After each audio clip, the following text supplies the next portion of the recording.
Magandang gabi, mga kasirin. Isang kwento ng pagmamahal, pagsisisi, at bagong simula ang hatid ko sa inyo ngayon. Si Magda ay maghahanap ng lakas, hindi para sa iba, kundi para sa kanyang sarili. Tara, samahan natin siya sa kanyang paglalakbay, mga kasirin. Ako si Magda at may nais akong ibahagi na matagal ko nang itinatagong lihim.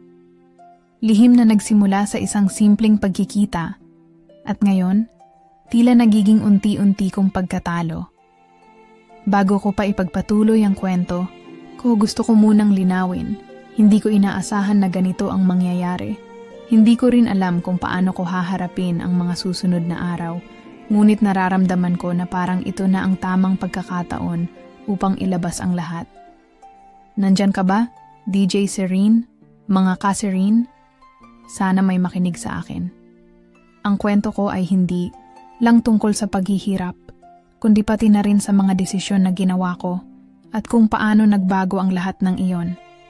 Puno ng init at alingaw-ngaw ang gabi nang una kong makilala si Emilia. Wala akong ideya kung anong epekto nito sa buhay ko at sa relasyon ko kay Carding. Ang lahat ay nagsimula sa isang simpleng pagkikita sa isang kaakit-akit na kanto ng Jensen. Sa isang bar na puno ng buhay, ingay, at mga tawanan. Hindi ko akalain na sa gabing iyon, magbabago ang lahat. Magkahiwalay kami ni Carding ng mga panahong iyon. Hindi ko na siya nakikita tulad ng dati. Tulad ng asawa kong minahal ko at pinili ko mula sa umpisa. May mga bagay na hindi na namin kayang ayusin at sa mga sandaling iyon, ang puso ko ay naging maligaya at maluwag hanggang sa dumating siya. Si Emilia, isang babae na puno ng pagnanasa sa buhay. Hindi natatakot ipakita ang kanyang nararamdaman. Ang kanyang mga mata, ang kanyang mga ngiti, ang bawat galaw niya. Para bang sinadya niyang magbukas ng pinto sa puso ko. Hindi ko na malayan na habang lumalapit siya, unti-unting nagsisimula na ang laro. Mabilis na nagkakaroon kami ng koneksyon. Isang uri ng samahan na akala ko'y tapat. Pero sa totoo lang, ito pala'y isang kalakaran ng mga lihim. Sa mga gabi ng kwentuhan, ng tawa, at ng mga usap-usap, hindi ko alam na may mga bagay na itinatago siya sa akin. Ngunit sa oras na iyon, ang aking puso ay nabighani. Si Emilia ay malakas ang personalidad, isang babae na hindi matitinag at hindi takot magpahayag ng nararamdaman. Naging komportable ako sa kanya. Magaan ang loob ko. Ang bawat usapan namin ay parang nagsisilbing paghinga sa isang mundong puno ng bigat. Wala akong ideya na sa likod ng mga ngiti at mga mabibigat na salita, siya pala'y may tinatagong lihim. Nasa harap kami ng isang mahaba at malamig na mesa na puno ng mga inumin at sigarilyo nang magsimula siyang magkwento. Sabi niya, "Alam mo Magda, may mga bagay sa buhay na hindi natin pwedeng kontrolin. Minsan, ang mga tao sa paligid natin, may mga lihim na hindi natin alam." Habang iniisip ko ang mga salitang iyon, napansin ko na parang may hindi siya sinasabi. Pero anong lihim ba yon? Habang umiinom kami, naisip ko na baka may mali sa akin.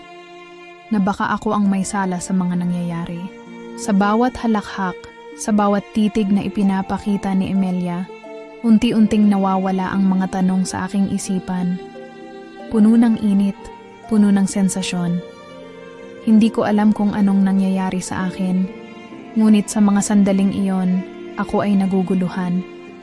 Hindi ko alam kung tama pa ba ang ginagawa ko o kung ang lahat ng ito ay mali.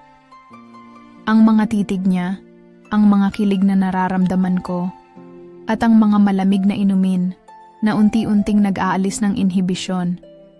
Nagbigay daan sa mga lihim na naipon sa loob ko. Nakakatawa kung iisipin. Paano ba ako pwedeng mapusok? Paano ko ba haharapin ang isang babae na may parehong mga nararamdaman na may katulad ko? Tulad ng isang lihim na hindi ko kayang itago. Isang nangiti ang tumama sa labi ko. At sa bawat pagkilos ni Emilia, lalo ko siyang nakikita. Hindi lang bilang isang kaibigan, kundi bilang isang komplikadong tao.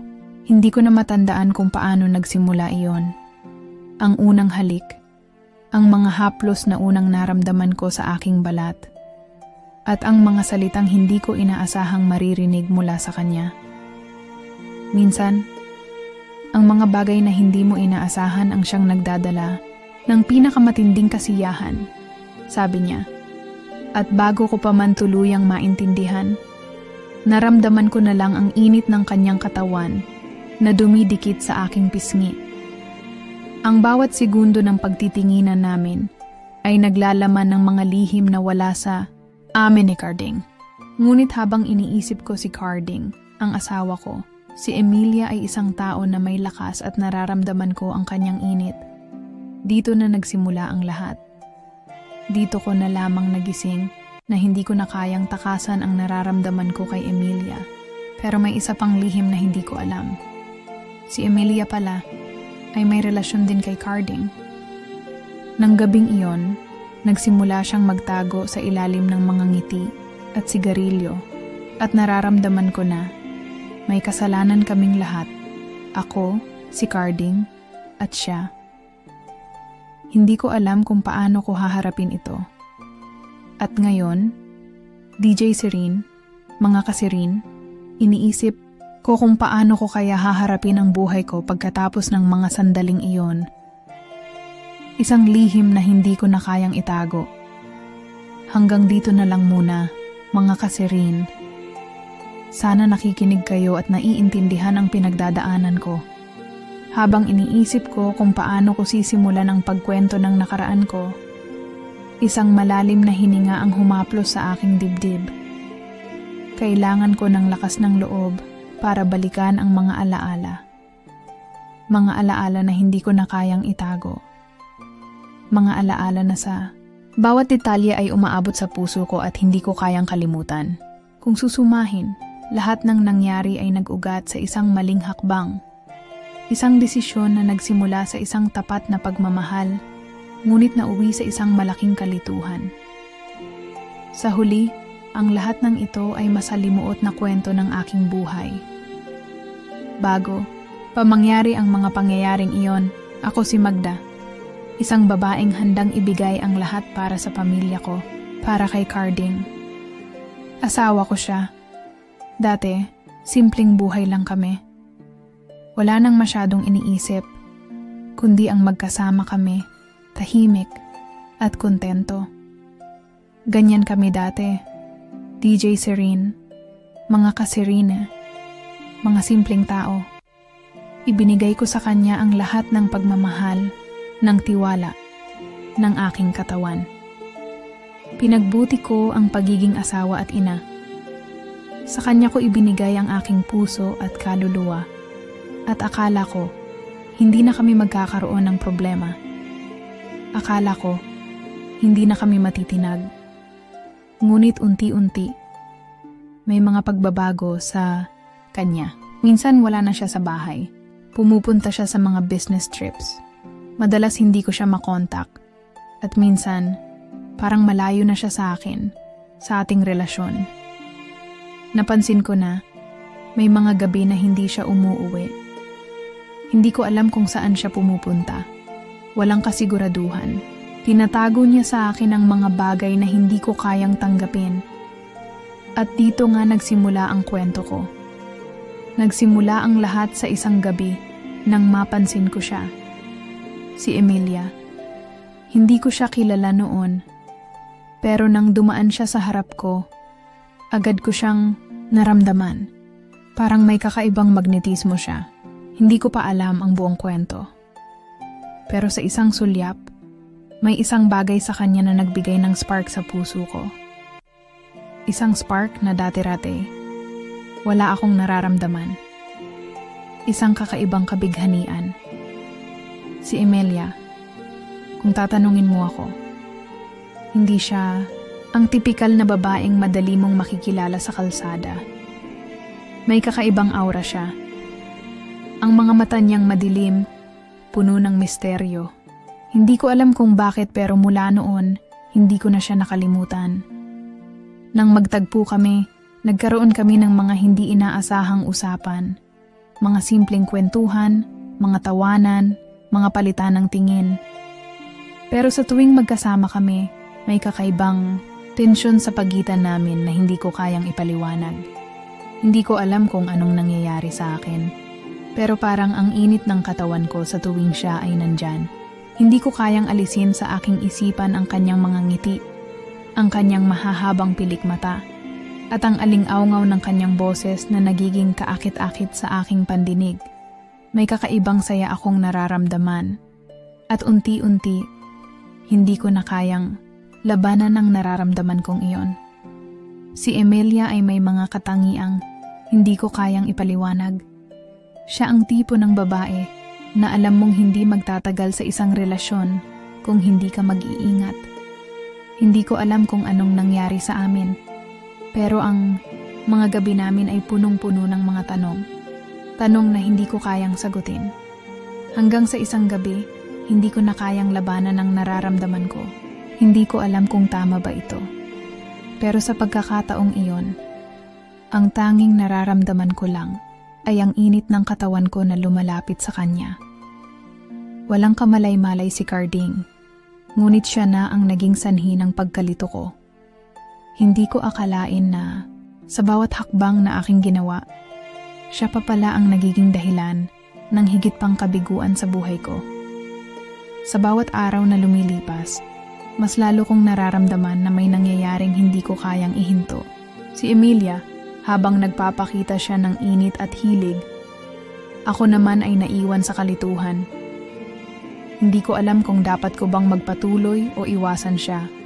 Ngunit sa tuwing magkakasama kami, parang may magnet na nagsasabi sa aking magpatuloy.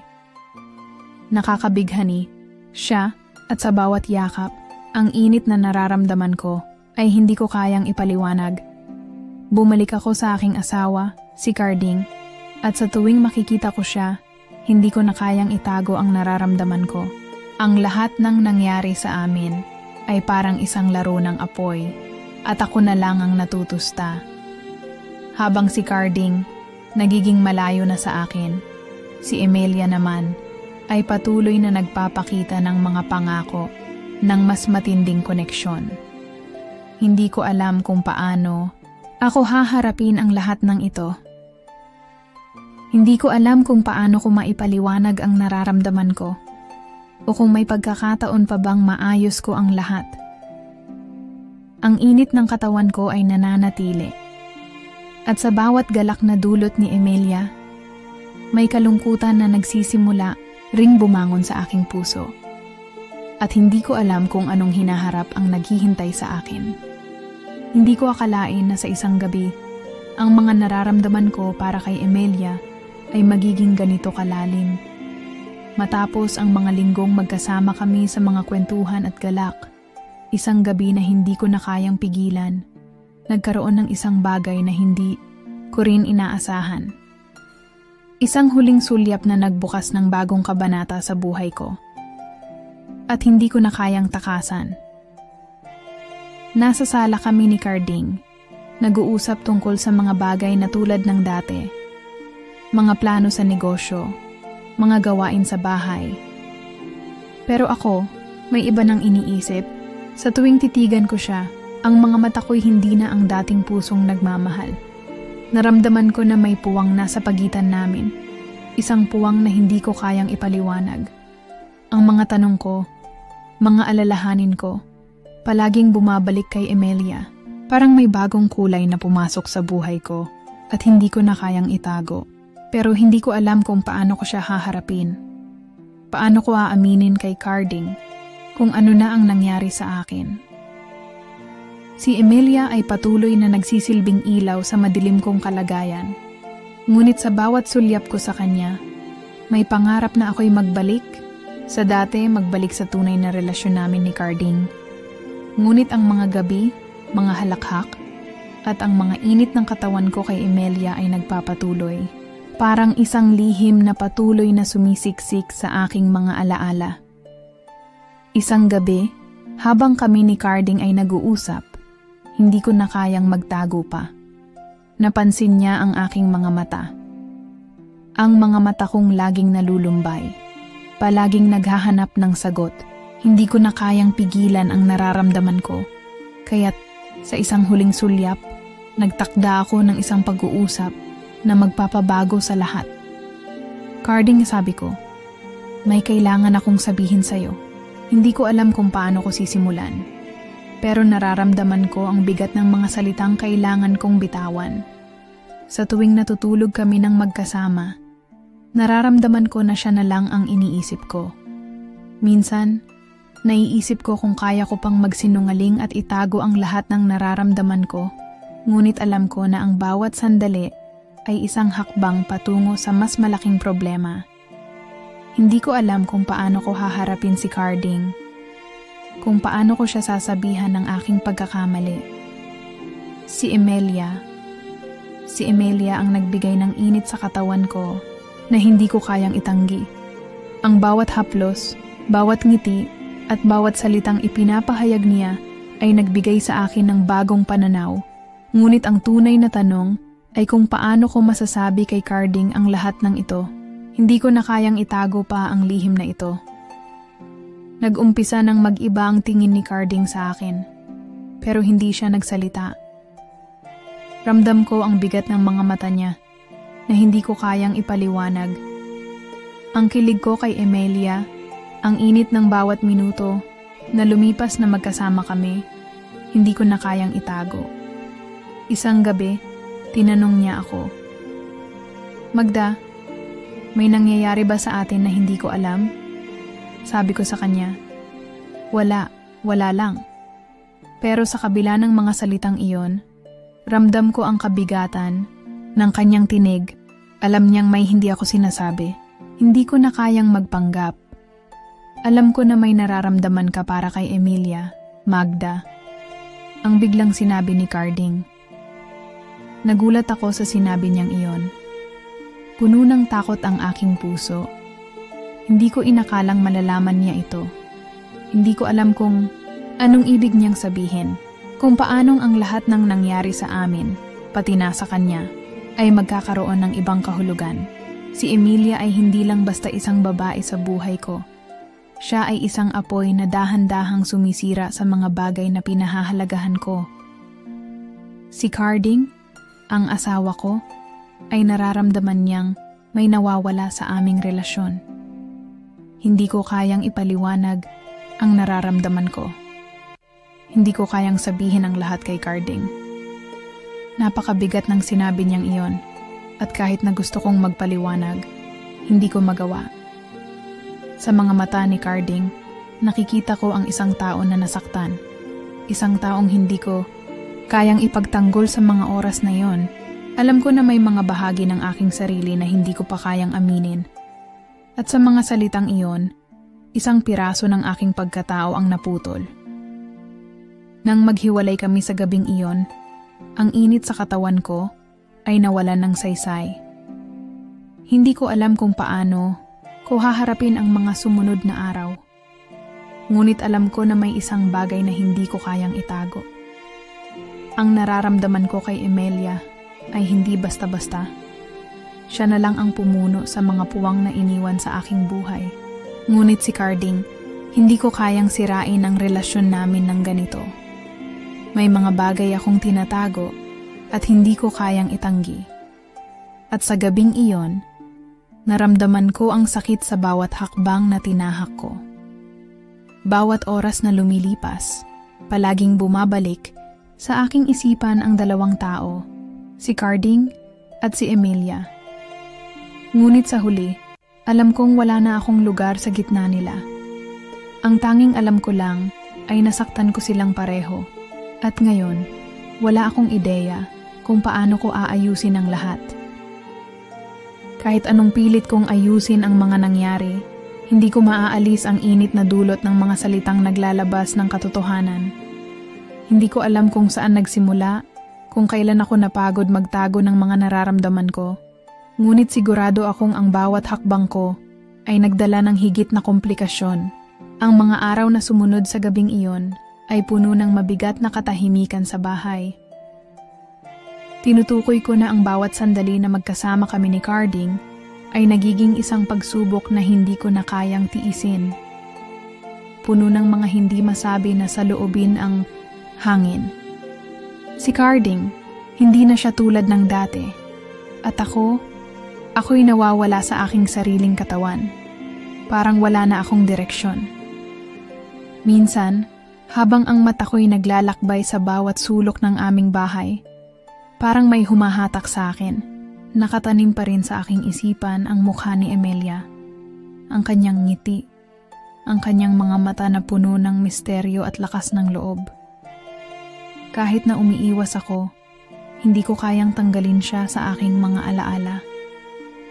Si Emilia, siya na may mga salitang parang muling nagpapaalab sa aking katawan na hindi ko kayang labanan. May mga gabi na naiisip ko ang mga pagnanais ko sa kanya. Mga pangarap na hindi ko kayang ipaliwanag. Ngunit ang tunay na tanong ay kung paano ko maiiwasan ang aking mga damdamin sa kabila ng mga pag-uusap na hindi ko kayang itago. Si Carding, sa mga mata ko, ay isang estranghero na hindi ko nakilala. Ang mga gabing magkasama kami, hindi na pareho. Puno ng tensyon, puno ng mga tanong na hindi ko kayang sagutin.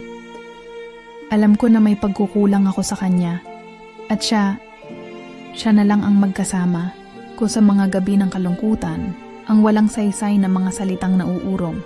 Si Emilia ay isang apoy na dahan-dahan, na gumugol ng lahat ng mga piraso ng aking konsensya at hindi ko kayang lumaban sa init na iyon.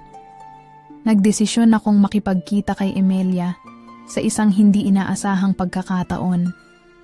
Gabi iyon at pagkatapos ng isang linggong katahimikan, parang isang tugon na kailangan kong humarap sa mga nararamdaman ko. Ang nararamdaman ko sa kanya ay hindi lang basta damdamin. Ito ay isang apoy na hindi ko kayang pigilan. Nagkita kami sa isang tahimik na kanto ng isang kafe. Hindi ko alam kung anong aasahan ko.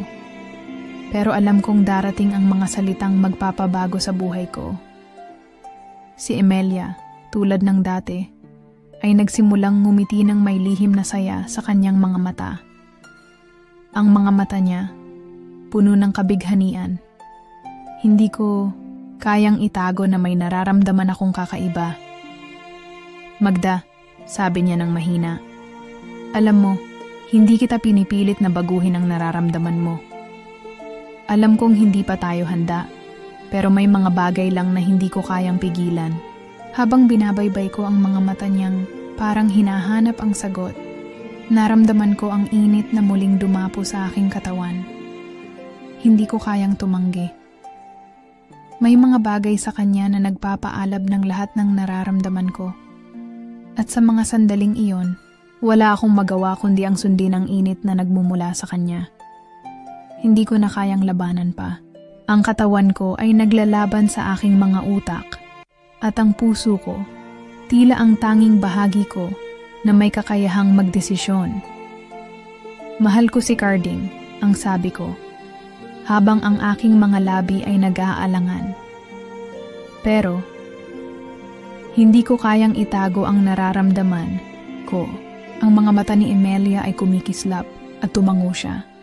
Ang mga salitang iyon ay may malalim na kahulugan. Sa bawat salita, may isang piraso ng aking pagkatao na nawawala.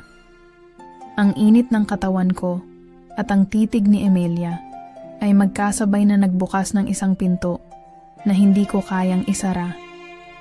Sa gabing iyon, ang mundo ko ay naging magulo.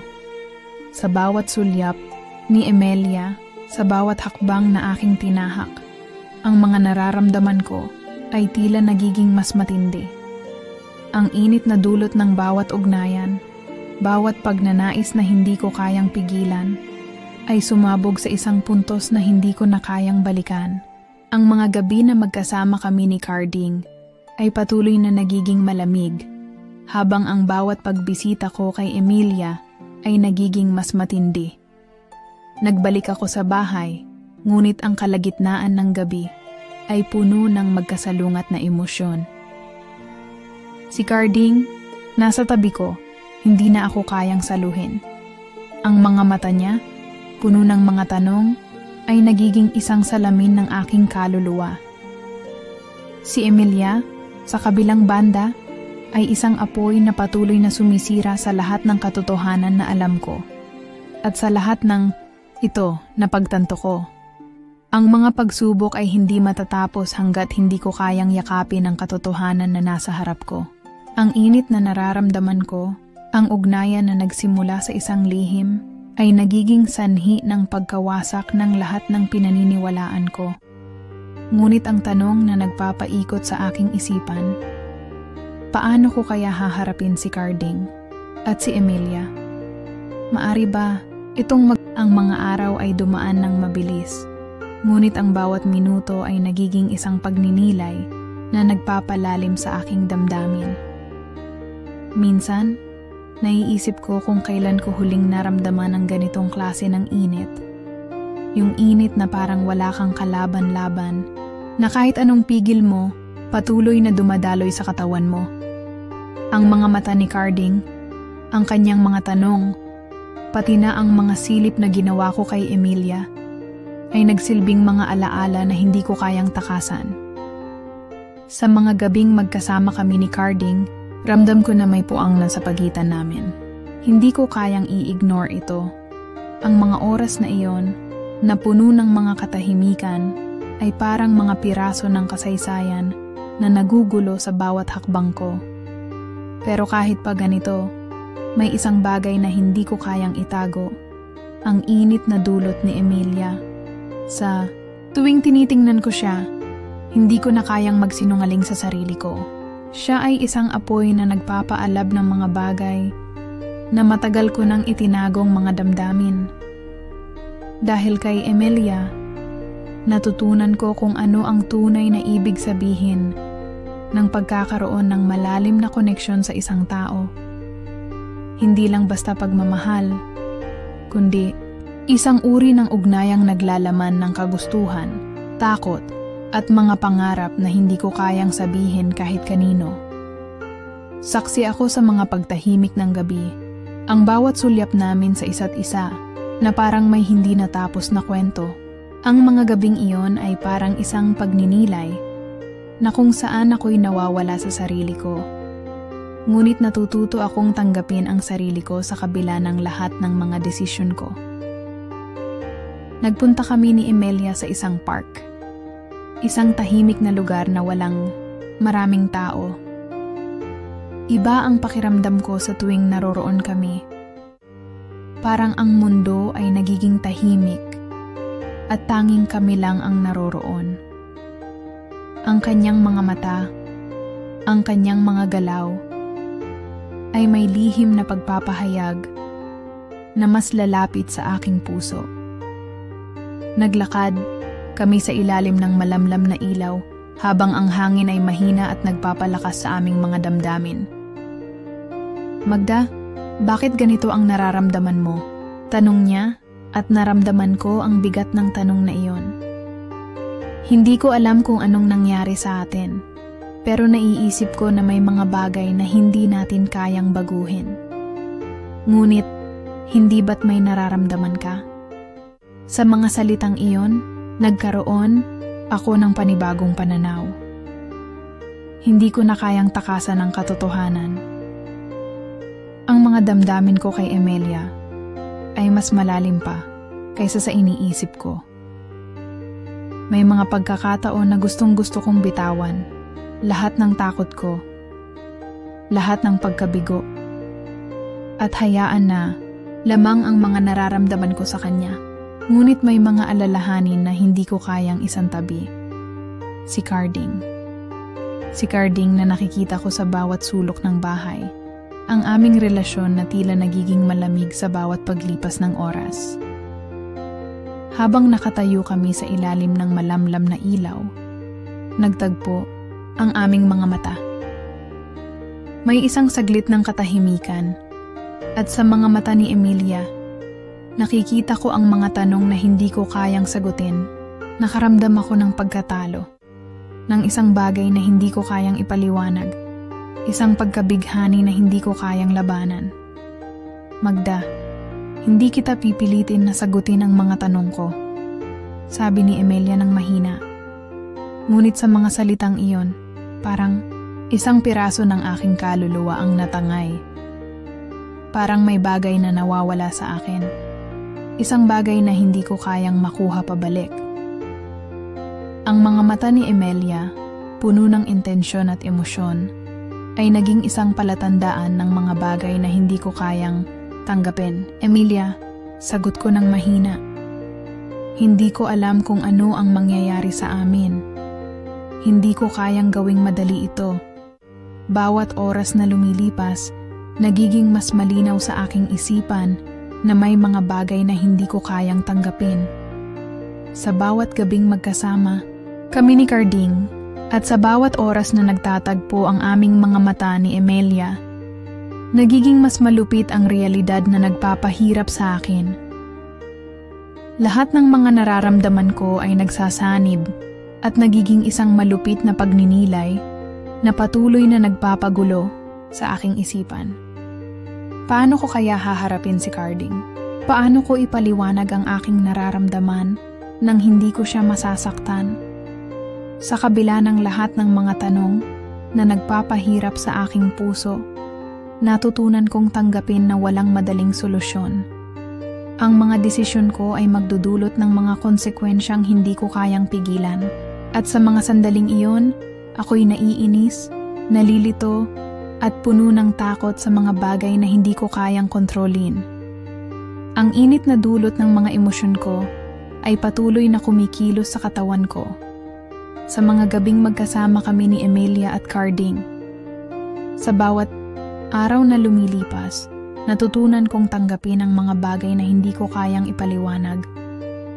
Ang mga nararamdaman ko ay isang labirintong puno ng komplikasyon, ngunit hindi ko kayang tumalikod mula sa ang mga gabi ay patuloy na dumaan, at bawat sandali ay nagiging isang hakbang patungo sa isang hindi pa natutuklasang landas. Hindi ko alam kung paano nagsimula ang lahat ng ito. Kung kailan ko unang naranasan ang init na dulot ni Emelia, o kung kailan ko unang napansin ang malamig na distansya sa pagitan namin ni Carding. Ang lahat ng ito ay nagsanib na sa isang mahirap na realidad na hindi ko kayang iwasan. Ang pagnanasa ko kay Emelia, ang mga sandali ng ugnayan namin, ay nagbigay ng isang uri ng init na hindi ko kayang baliwalain. Ngunit habang naglalakad ako sa landas ng aking sariling mga desisyon, naisip ko, wala na bang paraan para ayusin ang lahat? Kumilos ako ng mas maingat sa mga araw na sumunod. Pinipilit kong huwag ipakita ang mga nararamdaman ko sa ibang tao. Ngunit ang init na dulot ng mga pagnanasa ko kay Emelia ay patuloy na humahaplos sa aking katawan. At sa tuwing magkakasama kami ni Carding, may mga sandali na may mga titig na hindi ko kayang ipaliwanag. Ang katawan ko ay patuloy na nagsasabi ng mga bagay na hindi ko kayang tanggapin. Pakiramdam ko, ang bawat hakbang ko ay nagiging isang pagsubok sa aking mga nararamdaman at ang mga desisyon ko ay patuloy na nagpapahirap sa akin. Isang gabi, nagkita kami ni Emelia sa isang lugar na malayo sa mga mata ng ibang tao. Walang sino man ang makakaalam kung anong nangyayari sa aming dalawa. At sa pagkakataong iyon, naramdaman ko ang init sa paligid ko. Ang mga mata ni Emelia, puno ng pagnanasa at lihim, ay tumagos sa aking kaluluwa. Hindi ko na kayang magtago pa. Ang mga pagnanasa ko sa kanya ay hindi lang basta pagnanasa. Ito ay naging isang pangangailangan. Isang bagay na hindi ko kayang iwaksi. Ang bawat galaw, ang bawat sulyap, ay tila nagsasabi ng lahat ng hindi ko kayang isalita. Magda? Ang tawag ni Emelia habang kami magkatabi. Ang kanyang mga kamay ay dahan-dahang gumalaw sa aking braso. Alam kong may mga bagay kang hindi kayang ipaliwanag. Pero Hindi ba't may nararamdaman tayo? Ang tanong niyang iyon ay parang isang salamin na nagpapakita ng mga bagay na matagal ko nang tinatago.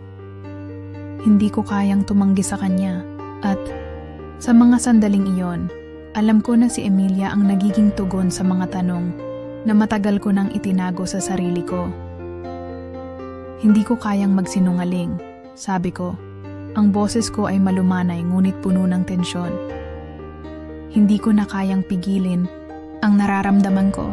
Ang mga kamay ko ay dahan-dahang humaplos sa kanyang mga braso at sa bawat galaw ko, naramdaman ko ang kagustuhan na hindi ko kayang labanan. Ang mga labi ko ay tumagilid, parang tinatangay ng mga alon ng emosyon na hindi ko kayang kontrolin. Ang init ng katawan ko ay tila sumabog sa bawat galak ng aking mga palad, na parang umaabot sa bawat himaymay ng katawan ko.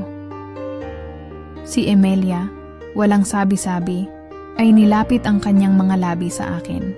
Ang matamis na halik niya ay nagdulot ng kuryente sa aking buong katawan. Sa bawat sandali na kami magkasama, nawawala ang lahat ng alinlangan ko. Hindi ko na kayang isipin pa ang mga tanong na nagpapaikot sa aking isipan. Ang mga gabing magkasama kami ni Carding ay nagiging anino ng nakaraan. Si Emilia ay isang apoy na hindi ko kayang pigilan. Ngunit habang ang mga labi namin ay nag-uusap sa isang tahimik na pagsabog ng damdamin, ang mga tanong ni Emilia ay patuloy na tumatakbo sa aking isipan. Ano ang mangyayari sa atin, Magda? Ang kanyang tanong, habang ang kanyang mga kamay ay humaplos sa aking leeg. Hindi ba't alam mong may nararamdaman tayo? Hindi ba't may paraan para ayusin ang lahat? Nagpumiglas ako ng kaunti at iniiwasan ang kanyang mga mata. Emilia, ang sabi ko ng mahina. Wala akong sagot sa mga tanong mo. Ngunit sa kabila ng lahat ng ito, alam ko na ang aking sarili ay hindi na muling magiging pareho. Ang mga gabi ni Emilia ay may matinding epekto sa aking kaluluwa at katawan. Pinipilit kong maghanap ng paraan upang ayusin ang lahat. Ngunit alam ko na sa bawat hakbang ko, patuloy akong humuhulog sa isang sitwasyong hindi ko kayang balikan. Ang aking puso ay nahulog sa isang pagnanasa na hindi ko kayang takasan at sa kabila ng lahat ng mga pagsubok, alam ko na ito ay isang landas na wala nang atrasan. Sa mga sumunod na araw, nagpatuloy ang tensyon sa pagitan namin ni Carding. Ang mga salita ko, mga tingin ko, ay nagsasabing marami nang nagbago. Hindi ko na kayang magtago ng mas matagal pa. Hindi ko alam kung paano ko sasabihin kay Carding ang lahat ng nangyari o kung paano ko haharapin ang katotohanan na hindi ko kayang baguhin. Si Emilia, sa bawat halik, ay nagiging isang paalala ng mga bagay na hindi ko kayang iwaksi. At habang ang init na dulot ng aming pagkakasama ay patuloy na dumadaloy sa aking katawan, nagiging mas malinaw na hindi ko na kayang kontrolin ang lahat. Ang mga pagnanasa ko ay nagsanib na sa isang malalim na ugnayan na hindi ko kayang pakawalan. At sa mga sandaling iyon, natutunan ko na ang mga bagay na minsan ay iniwasan ko, ay ang araw ng pagharap sa katotohanan ay dumating na, at ang aking puso ay puno ng takot at kaba. Hindi ko alam kung paano sisimulan o kung anong mga salita ang dapat kong gamitin. Pero sa pagkakataong ito, wala na akong magagawa kundi harapin ang lahat, ang mga lihim, ang mga kasalanan, ang mga pusong nabigo. Si Carding, na sa mga nakaraang linggo ay tila may malalim na iniisip, ay umupo sa harap ko ng tahimik. Ang kanyang mga mata, na madalas ay puno ng kaligayahan at pag-asa, ngayon ay puno ng lungkot at pagsisisi. Alam ko na may mga bagay siyang nais sabihin, ngunit hindi niya kayang ilabas ang lahat. Hanggang sa oras na iyon. Maga, simula niya. Ang boses niya ay malumanay at puno ng bigat.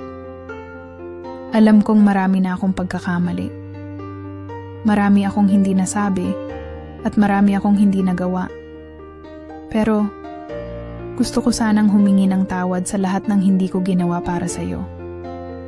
Tiningnan ko siya ng matalim.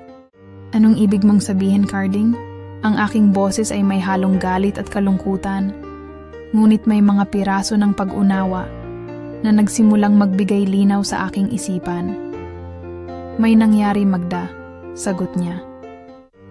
May nangyaring hindi ko kayang ipaliwanag, pero hindi ko na kayang itago pa. Mahirap para sa kanya at nahirapan din ako sa mga salitang lumabas mula sa kanyang bibig. Ako, may relasyon ako kay Emelia. Tulad ng isang malupit na pagkabigla, ang mga salitang iyon ay dumaan sa aking utak. Hindi ko alam kung paano ko dapat pagdahan-dahanin ang aking mga nararamdaman o kung paano ko dapat yakapin ang sakit na nararamdaman ko. Ang pangalan ni Emelia ay sumabog sa pagitan namin na parang isang putok ng kanyon. Mabigat, malakas, at hindi maiwasan. Si Emelia? Tanong ko, ang aking tinig ay basag na sa sakit. Hindi ba't siya ang kabit mo? Si Carding ay yumuko. Ang kanyang mga mata ay hindi kayang tignan ng aking mga mata. Oo, pero hindi ko siya pinili dahil sa gusto ko lang.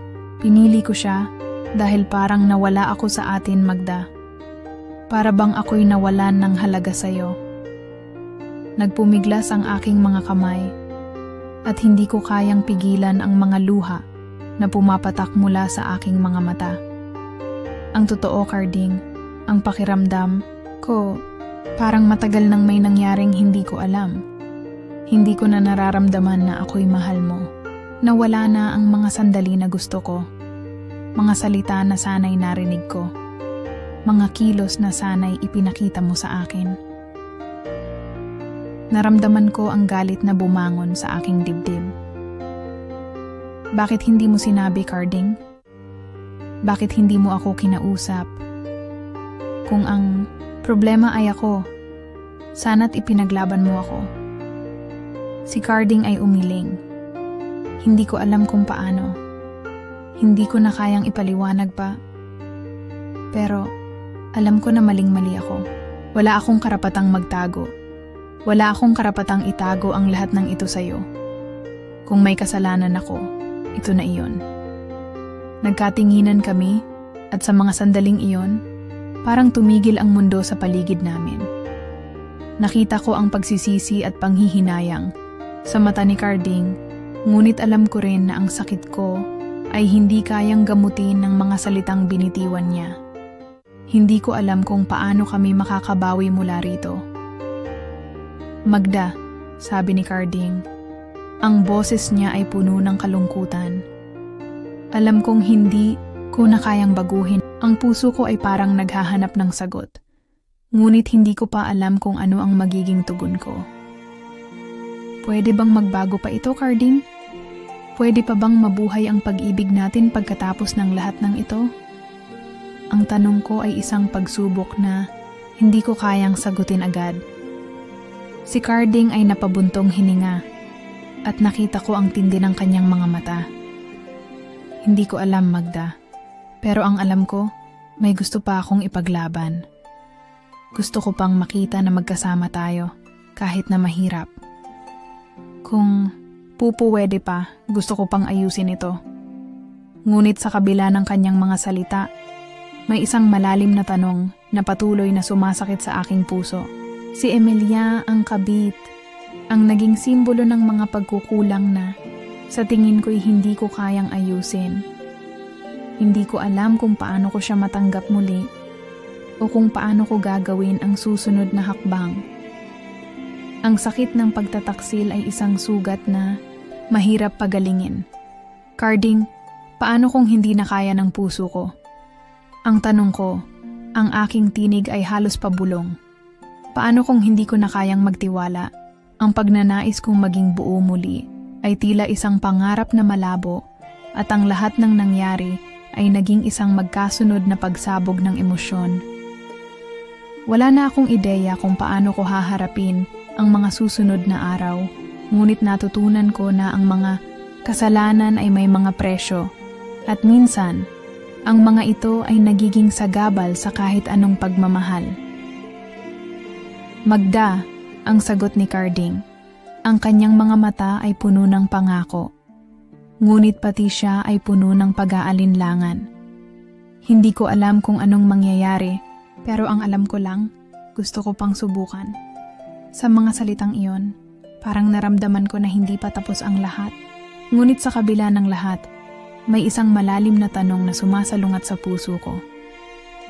Pwede bang magbago pa kami? O tuluyan na bang natapos ang lahat ng pag-ibig at pagkakaibigan na nagsimula noong unang araw ng aming pagsasama? Ang hangin sa paligid namin ay tila mabigat at ang bawat sandali ay naging isang tanong na hindi ko kayang sagutin. Ang mga araw pagkatapos ng matinding pag-uusap ay punong-puno ng mga tanong at kalituhan. Para sa akin, ang pinakamahirap ay ang paghahanap ng sagot sa sarili kong puso. Sa harap ng lahat ng nangyari, ang pagtataksil, ang mga lihim, ang galit, at ang pagsisisi, kailangan kong gumawa ng isang mahirap na desisyon. Hindi ko na kayang ituloy ang buhay na nakatali sa mga pag-aalinlangan at sakit.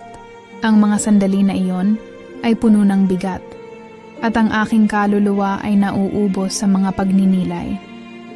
Si Carding, matapos ang aming matinding pag-uusap, ay nagsimulang maglaan ng oras para sa kanyang sarili. Alam ko na hindi siya nagtatago ng galit o pagkabigo, ngunit ang totoo, pareho kaming nawalan ng oras upang maghilom. At sa kabila ng mga taon ng pagsasama, napagtanto ko na hindi kami pareho ng hinahanap sa buhay. Hindi ko na kayang maghintay pa sa mga pangako na hindi natutupad. At hindi ko na kayang magbigay ng pag-ibig na hindi ko na nararamdaman. Nandyan pa rin si Carding sa buhay ko. Ngunit ang aming relasyon ay napagdesisyonan kong tapusin. Hindi dahil sa galit, kundi dahil natutunan ko na ang pag-ibig na hindi kayang ipaglaban ng dalawang tao ay hindi na kailangang pilitin. Alam ko na mayroon kaming mga magagandang alaala, ngunit sa bawat alaala may mga hindi magandang bahagi na hindi ko na kayang balikan. Nandyan pa rin ako, Magda, sabi ni Carding sa isang huling pag-uusap. Hindi ko kayang mawala ka sa buhay ko, pero kung kailangan mo ng espasyo, ako'y nirerespeto ang desisyon mo. Hindi ko alam kung paano ko nararamdaman, ngunit sa mga salitang iyon, parang naramdaman ko na ito ang tamang hakbang.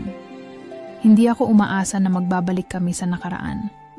Ang mga sugat ay hindi madaling maghilom, at alam ko na kailangan ko ring maghilom, mag-isa. Si Emilia naman, na minsan ay naging bahagi ng mga hindi malilimutang gabi at kilig, ay napagtanto din na kami parehong naglalakbay sa magkaibang landas. Hindi ito dahil sa pagtataksil o pagsisinungaling, kundi dahil parehong kami ay kailangang maglaan ng panahon para sa sarili.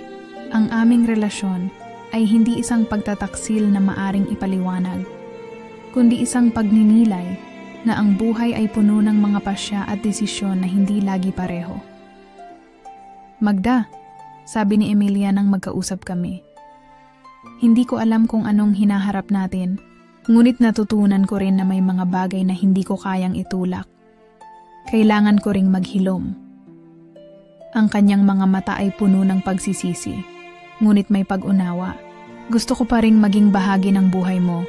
Kung kaya mo, pero kung hindi, mauunawaan ko.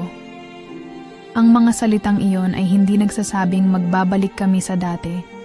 Ngunit hindi ko na kailangang pilitin pa ang mga bagay na hindi ko kayang ayusin. Si Emilia, tulad ni Carding, ay nagiging bahagi ng mga alaala na hindi ko na kayang isama sa hinaharap. Ngunit hindi ito tungkol sa paghihiwalay dahil sa galit. Ito ay tungkol sa pagmamahal na natutunan kong ibigay sa sarili ko at sa mga pagdesisyon na aking ginawa. Ang kwento ko ay hindi nagtatapos sa pagtataksil, kundi sa isang bagong simula. Habang ang iba ay iniisip na ito ay isang pagtatapos ng isang malupit na kabanata, para sa akin, ito ay isang pagkakataon na magpatuloy. Nagpapasalamat ako sa mga aral na natutunan ko, ang mga pagkatalo, ang mga pagkakamali, at ang mga pagmumuni-muni na nagbukas ng aking mata. Ang Magda na nagpasya, na magpatuloy ay hindi na siya ang dating Magda na tanging nakasalalay sa mga tao sa paligid niya. Ngayon, natutunan kong tanggapin ang aking mga pagkatalo.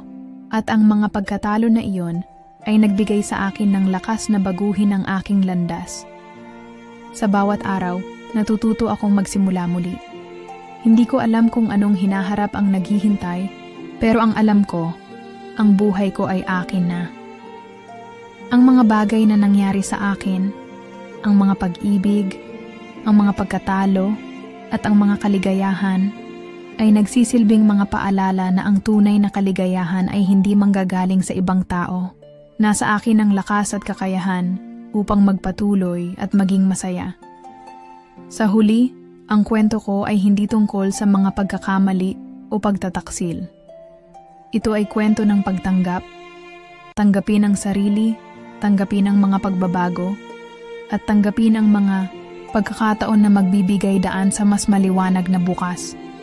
Ang pag-ibig, pagkakaibigan, at mga relasyon ay mahalaga, ngunit higit sa lahat, ang pinakamahalaga ay ang pagmamahal at pag-unawa sa sarili. Magda na ngayon ay matatag, magpapatuloy sa buhay. Natutunan kong ang aking kaligayahan ay nasa aking mga kamay. At hindi ko nahahayaan ang mga nakaraan na magdikta ng aking hinaharap. At ayan na nga, mga kasirin, isang kwento ng tapang at bagong simula. Salamat Magda sa pagbabahagi ng iyong kwento sa amin. Sana'y napulot natin ang mga aral na hatid ng bawat hakbang sa buhay. Huwag kalimutang mahalin ang sarili dahil doon nagsisimula ang tunay na lakas. Hanggang sa muli dito lang sa Sirin, kung saan ang kwento ng puso ay laging buhay. Good night mga kasirin.